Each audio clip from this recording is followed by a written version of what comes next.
Te voy a contar la historia de David, que pasó de unos ronquidos moderados a unos ronquidos no relevantes. David tiene 39 años de edad, con un índice de masa corporal normal, mide 1,73, pesa 75 kilos y mejoramos no solo el nivel de sonido, sino su calidad del sueño también.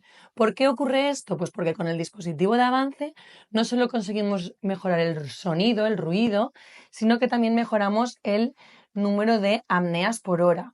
Él presentaba 14 apneas en toda la noche y conseguimos pasar de 14 a 2 apneas en toda la noche. Y no solo eso, sino que además la duración de las apneas también mejoró. Es decir, pasó de tener las ausencias de respiración de 25 segundos, siendo la más larga de 89 segundos, y con el dispositivo de avance, con nuestro tratamiento, pasó a tener una duración media de 11 segundos y la más larga de 11,9 segundos, es decir, mejoró significativamente las ausencias de respiración. Por lo tanto, el nivel de oxígeno en sangre también mejoró, como podemos observar en estas estadísticas de aquí, que la mayoría del tiempo está por encima de 95 y el nivel de ronquido podemos observar que pasa de moderado a no relevante.